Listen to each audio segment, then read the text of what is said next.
블랙락의 의견 중에도 참고할 것들이 있어요. 뭐냐면 대안정의 시기는 끝나가고 있다. 다만 침체에 대해서는 저는 골드만삭스 쪽 의견입니다. 마일드한 침체를 가져갈 거라고 보는 거고, 금융시장의 여러 가지 시그널 보이스들이 전환을 말하고 있다라고 보는 사람이니까 단기든 장기든 지금은 매수해야 된다는 쪽입니다. 다만 단기와 장기는 다르게 접근해야 되겠죠. 이거를 이제 만약에 터널에다가 좀 비유를 네. 하면은요. 그 어떤 분들은 이제 뭐 금리 인상이 내년까지도 가고 네. 심지어 내후년까지도 갈 수도 있고 올라간다 해도 그게 지속될 수도 있고 그래서 지금 시작도 하는 거다 막 이렇게 얘기하시면서 터널에 처음 입구에 있는 거죠. 네네. 그럼 대표님께서는 이제 터널에 비유를 한다면 좀 어느 네. 정도에 있다고 보시는 거예요? 그러니까 이제 사실은 저는 터널에서 보자면 상당히 와서 거의 끝부분에 와 있다고 보는데, 제가 이제 굳이 그걸로 말씀을 드리면 그러면 이제 끝이 오려면 뭐가 와야 되냐면 피봇이라는 게 와야 되죠. 방향을 바꿔야 되잖아요. 가던 방향이 아니라 끝내야 되잖아요. 그러면 결국 지금 시장에서 피봇이 언제 일어나는가?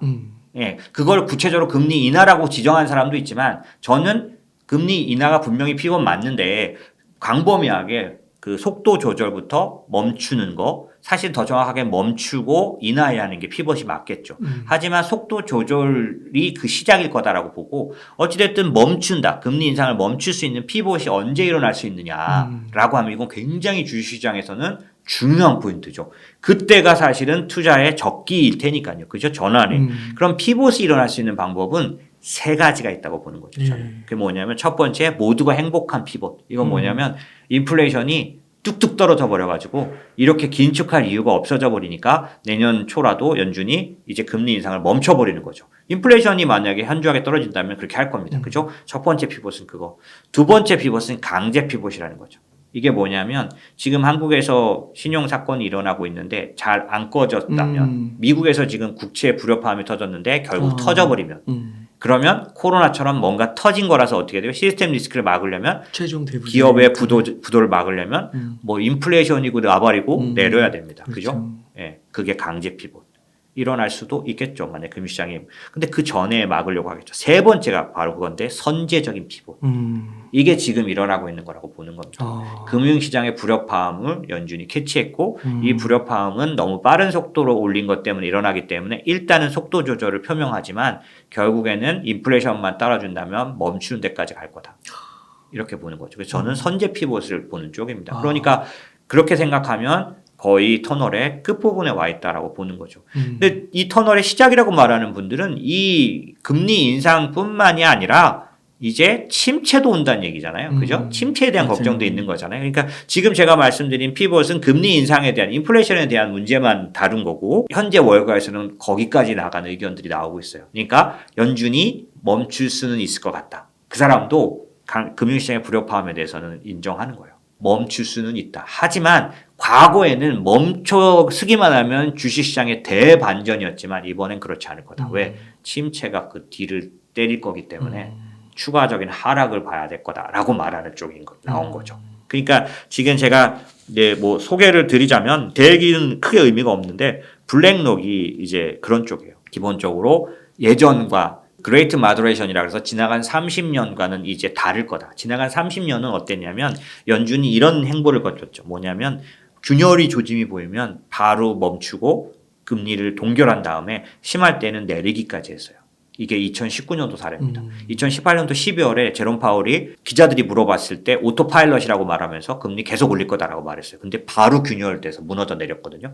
그래서 2018년 12월에 25% 정도 빠졌어요. 주식시장이 한 달 동안 그렇게 빠졌으니까 뭐 장난 아니었습니다. 그때 진짜 멘붕이었었어요.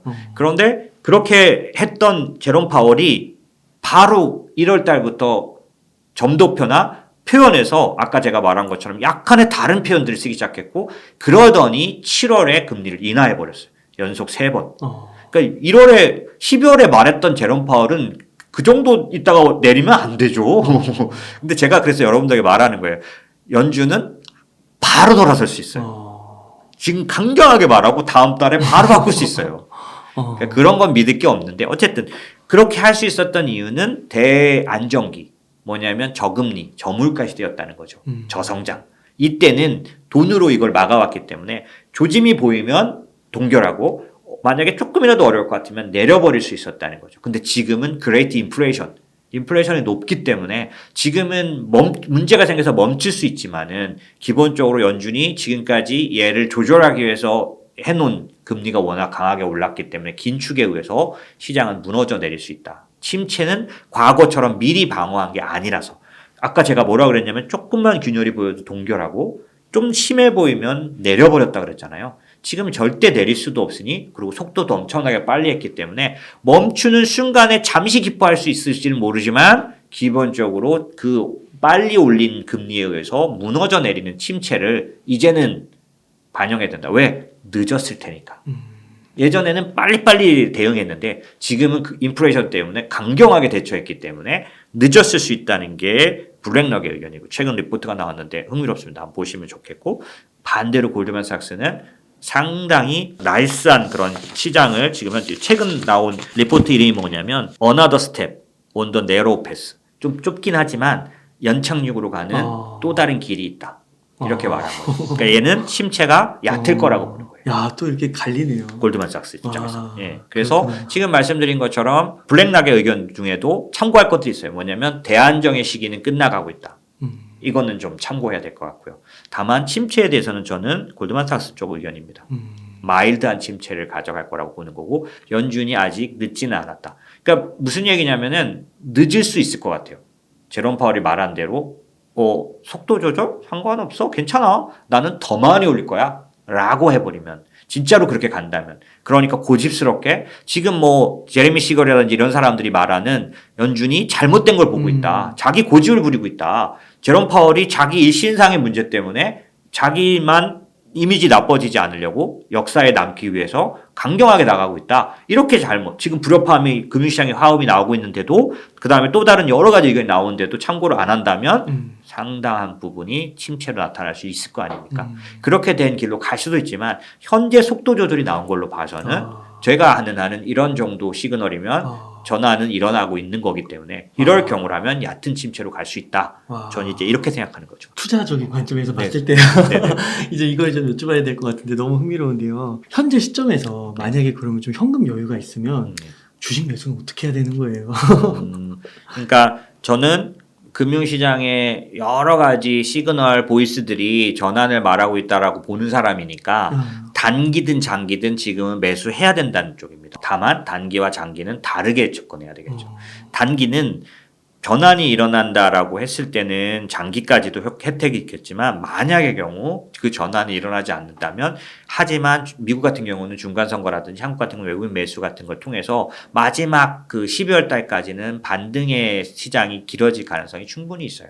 이게 베어마켓 랠리라 할지라도. 산타 랠리. 예, 그렇죠. 그래서 3개월 이내에 3개월, 2개월, 한 달짜리 매매를 한 사람이라면 그래도 지금 사야 되는데 살 때는 당연히 실적을 봐요. 3분기 실적을 다 면밀히 봐야 합니다. 그래서 실적이 좋으면서도 현재 상당 부분 할인 많이 내려와 있는 주식들이 상당히 많아요. 그러니까 이럴 때는 인덱스를 사는 게 아니라 종목을 사야 할 때인 거죠. 그래서 지금 같은 때는 실적을 보고 종목을 찾는 단기 매수자에 들어가야 되고 장기 매수자는 아까 말씀드린 그런 시그널들을 봤을 때 저는 장기적인 전환이 일어나기 시작한 거기 때문에 많이 하락한 쪽에서 찾아야 될 것 같습니다. 주로 많이 하락한 쪽은 당연히 기술주 쪽일 것 같고 그러면 기술주를 바라본다고 했을 때 두 가지 이유가 있는 거죠. 첫 번째 금리가 이제 지금 하락은 인플레이션 약세장이었기 때문에 전형적인 모습이었어요. 금리가 어디까지 오를지 모르고 상당히 오를 거니까 기술주의 할인율은 높아야 한다라는 논리로 지금 간 거죠. 그러니까 실적이 요거는 3분기 실적이 꽤 좋게 나왔는데도 여전히 앞에서 하락한 것 때문에 뭐 메타 같은 경우는 지금 2015년도 가격으로 돌아갔죠. 아마존 같은 거 막 일주일씩 하락합니다. 그런 식으로 이런 식으로 하락하고 있으니까 빅텍조차도 지금은 사기가 너무 편한 시간이라고 말할 정도로 내려왔으니까 기본적으로 그 하락의 정면을 맞은 기술주를 잘 바라보는 게 좋겠는데 그럼 그것만 많이 하락했다는 것만 매수 이유가 되느냐? 그게 아니라 결국에는 만약에 지금 금리가 전환돼서 그러니까 이제부터 안 올린다라는 사실은 기술주에게는 최고의 호재죠. 왜냐하면 어디까지 올릴지 모른다라는 것 때문에 많이 할인해 놨을 거 아니에요. 근데 그 금리가 더 이상은 할인율이 높아지지 않은 거 아닙니까? 혹은 10년물 금리는 내려오기까지 할 거예요, 아마. 멈췄으니까. 침체를 반영하고 그다음에 더 이상 안 오른다는 사실만으로 10년물 금리는 내려올 가능성이 많아요. 그럼 금리가 심지어 내리기까지 하는 거죠. 기준금리를 내리는 행동은 안 하지만 시중의 금리는 내려까지 하니까 기술주에게서는 최적의 타임일 거예요. 그러니까 강한 반대 방향의 상승이 초기에 적어도 1단계에서는 세게 나타나겠죠. 그 다음에 두 번째는 그런데 지금 시장이 어떤 시장이냐면 잘 보시면 코로나 이후에 전 세계가 탈세계화, 블록화, 그 다음에 신냉전의 시대로 들어갔어요. 이건 뭘 말하냐면 모두가 그러니까 필연적으로 공급망 재편으로 갑니다. 이제 미국은 미국의 리쇼어링, 그 다음에 뭐 이렇게 가고 중국은 중국, 유럽은 유럽 내에다가 그죠? 그걸 만들려고 할 거예요. 그러면 이건 재편이란 말이 뭐냐면 중국의 공장이 있었는데 지금까지 미국의 공장이 또 생긴다는 얘기예요. 이런 식의 공급망 재편이 일어나는데 공급망 재편은 간단하게 말하면 재편이기 때문에 효율이 낮아요. 중복적으로 있는 걸 또 하는 거죠. 그러니까.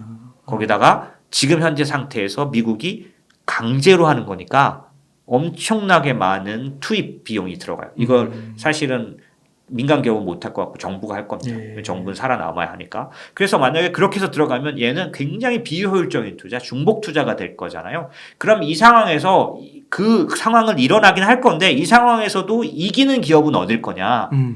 비용을 절감할 수 있는 기업일 거잖아요. 그럼 미국 투자만 보면 미국의 비용은 삼성전자가 미국 들어가려면 40% 더 비용이 더 든다 그랬거든요. 그럼 그 비용이 대부분은 인건비라는 거죠.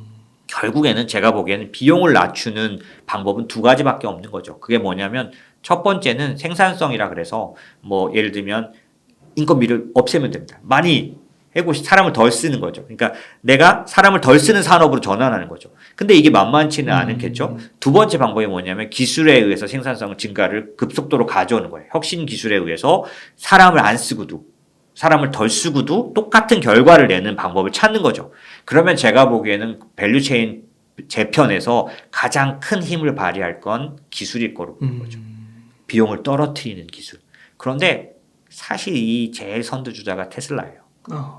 로봇 얘기하는 이유가 그래서 그런 거죠. 그렇죠? 네. 그러니까 그런 식의 기업들은 아마도 상당히 가치를 발휘하게 될 거잖아요. 결국에는 제가 볼 때는 지금 금리가 어디까지 오를지 모른다라고 하는 이런 기간에서 이게 멈추는 것만으로 1단계에서 기술주를 사줄 수 있는데 왜냐하면 너무 과다하게 할인됐겠죠. 그거에 대한 반작용으로 투자할 수 있을 거고 2단계에서도 결국 그런데 이 세상이 결국에는 예전으로 돌아가는 게 아니라 다시 재편된 세상으로 갈 수밖에 없고 패권 전쟁이 계속될 수밖에 없으니 결국에는 비용을 절감하는 기술을 가진 기업들이 살아남을 거다라는 거고 그렇기 때문에 빅텍도 차별화가 되는 거예요. 당분간은.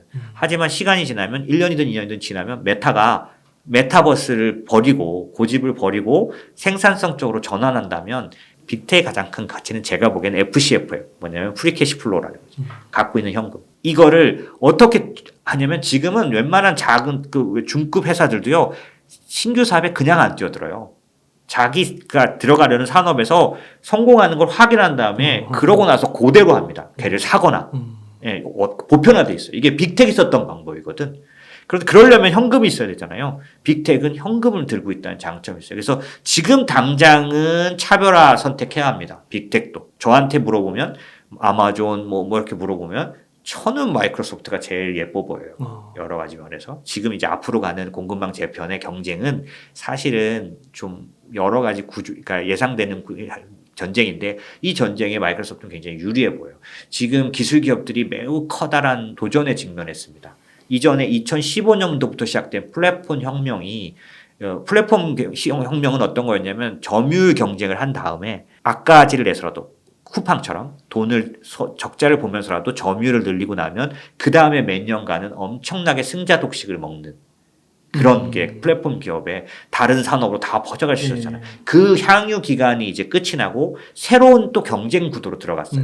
광고 같은 경우는 그렇잖아요. 애플의 광고 정책이라든지 이런 것들 때문에 기존 광고망이 다 무너지고 새로운 광고 플랫폼들이 성장해야 되는데 처음에 새로운 플랫폼이 자리를 잡으려면 어떤 시기예요? 경쟁 시기. 무슨 시기예요? 점유율 시기. 이때는 들어가기만 하지 나오지는 않는 시기. 그러니까 점유율을 얻으려고 하는 기업은 실적으로 증명할 수는 없어요. 그렇잖아요. 2015년도 때 플랫폼을 정부 했기 때문에 그 뒤에 코로나 때 대박 음. 실적을 낸 거 아니겠습니까? 네. 그죠? 근데 지금 그 빅텍들이나 기술 기업들이 다 여기에 많이 들어간 데가 많아요. 재편이 일어나고 있기 때문에. 네. 그럼 여기에 이런 이 산업을 분석하고 이 산업에서 경쟁 구도의 어떤 점유율 경쟁에 들어가 있는 기술 기업은 선택해 줄 수가 없죠. 당장 실적 발표를 못 하니까. 하지만 시간이 지나면 그 기업에 투자를 한 가치는 충분히 돌려줍니다. 몇 배로 돌려주죠. 그러니까 이런 투자를 하는 사람은 하겠지만 당장에 지금처럼 변동성이 높은 시기에서 미래만 보고 살 수는 없지 않겠습니까? 그래서 지금은 빅텍도 차별화됩니다. 네. 어느 건 오르고 어느 건 내리는 거죠. 이거 판단해야 되고 하지만 그럼에도 불구하고 기술주가 최우선 타겟이 된다는 건 변함없다. 변함없다. 예, 그런 거죠.